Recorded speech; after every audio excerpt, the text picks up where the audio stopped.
Sailor Tortilla presents Sailor Moon Collectibles News and Reviews. Hey guys, it's Aije, and today we're going to go over Sailor Moon Crystal episode 31, which is the 5th episode of season 3 if you're keeping count.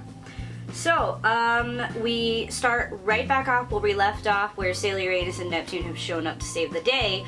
However, all of a sudden, Sailor Neptune decides to attack Sailor Senshi with a violin attack that somehow included drums and a guitar. Okay, I thought that was kind of silly, and I thought that that should have been just creepy violin music, despite the fact that I love symphonic rock. I don't think Sailor Neptune's violin needs to include a drum track.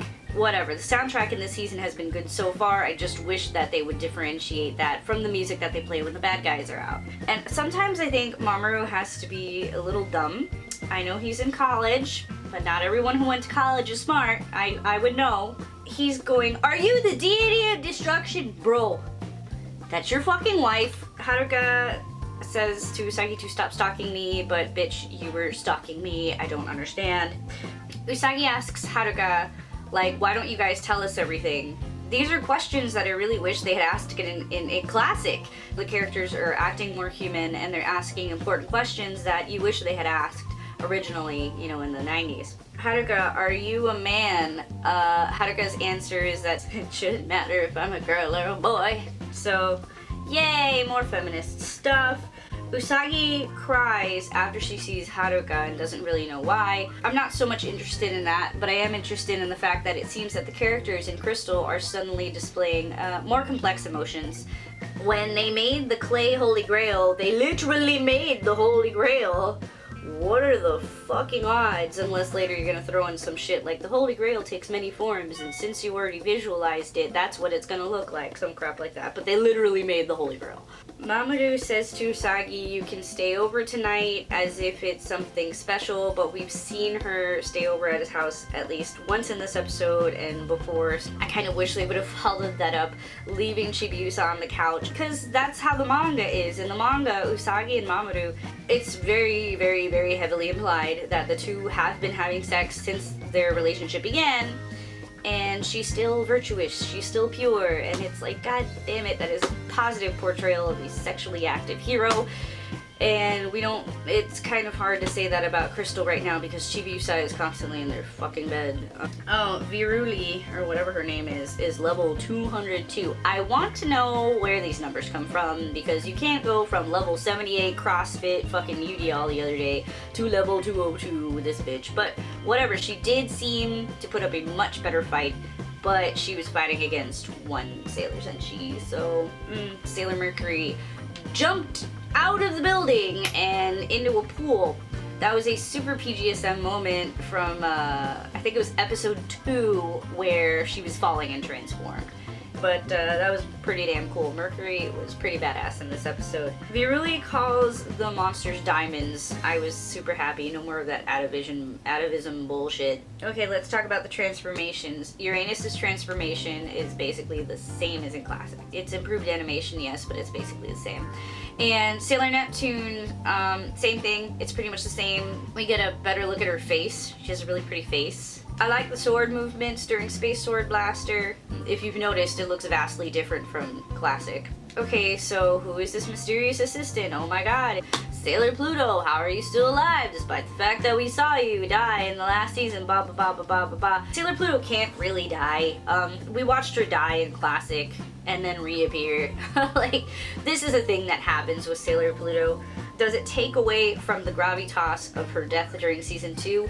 Absolutely, but this is what happened in the manga. We're gonna have to wait and see what is Chibiusa's reaction to seeing her very best friend back again. But didn't Sailor Pluto send her back through time when she came to come train in this season? I have questions. I was expecting the normal ending sequence that I'm used to, and I'm sitting there and in my head I'm already no, and then all of a sudden Chibiusa is walking around with Luna P, and there's like a chorus of men behind her. I don't think I'm gonna like this. I don't think I'm gonna get used to this terrible ending sequence, guys. I love Chibiusa, but whoa, guys, I don't need you to be singing to me. I was screaming because it was atrocious. What was going on in the episode preview with Makoto and Mamadou? You know, when it comes to the Infinity Arc, which translated to Season 3 of Classic, I find it so much better. Haruka and Michiru, despite the fact that they don't want to fight with the Sailor Senshi or alongside them, they're still very tolerable. There's still the mystery about what is going on with them. In Classic, they were just straight up bitches. They were trying to kill people and shit. And in this one, they're calling their own items a talisman. It's not like a fucking surprise. This is so much better. So much better than Season 3. People have asked me, why don't I like Season 3? I don't like Season 3 because I felt like it was overly dramatic for what it was. I didn't really care for the bad guys. I found the whole like scientific setting with Professor Tomo all too comical. You know, did you want the show to be serious or did you want it to be funny, Ikuhara? And I love Ikuhara. He made Utena, which is one of my favorite shows, but there was that disjointedness between the comedy and the drama, and it didn't feel authentic. I also have negative feelings attached to that season because that was the first season where Cloverway took over the dub.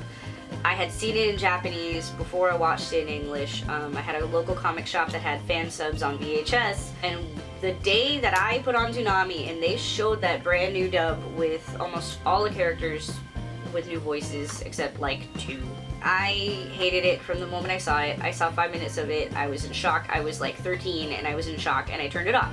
And it put a bad taste in my mouth for years. Many years until I went back and watched Season 3 again in Japanese. And even then, I still didn't feel like it was that great. I know it is a fan favorite. What I'm saying is sacrilege. Season 3 ends with a battle that happens off camera. And you hear noises, you hear something happen, but you don't see it on camera, and that drove me insane.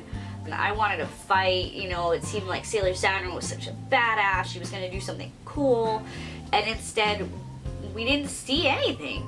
And the Senshi were like disabled most of the time. Nah. And then you follow that up with an episode of Sailor Uranus and Neptune still being bitches and stealing a baby. And then that wasn't even the last episode of the season. There was another episode where there's a diamond left somewhere and like Chibiusa finds it or some crap. It was so anticlimactic. It was just, I don't like it. I'm sorry. I'm sorry, internet. The characters that you're supposed to like for various reasons that we've discussed in another episode, because Haruka and Michiru are a staple of positive gay relationships in anime. But you had to make them bitches? Like, no, come on, like, don't ruin a good thing. But that's my spiel on why I don't like Sailor Moon Classic Season 3. I understand why people liked it, I just didn't. All sorts of bad things going on at the same time, that terrible dub. And yeah, I watched it in Japanese, so why do I care about the dub? I don't know, it was just a shock. It was like, if I ate a banana and vomited violently after eating that banana, I'm not gonna like bananas very much anymore. And watching that dub was like watching Sailor Moon vomit violently on all of my dreams. Okay, that's a little extreme, but I take Sailor Moon very seriously. You guys asked, that's your answer. I will catch you on the next episode, which is next Monday. Thank goodness Sailor Moon is every week now on Crunchyroll, Hulu, and quite possibly Nico Nico if you have it. I'm not actually sure. I hope so. Anyway, I am Sailor Tortilla. I will see you guys soon. 幾千の愛ちびうさ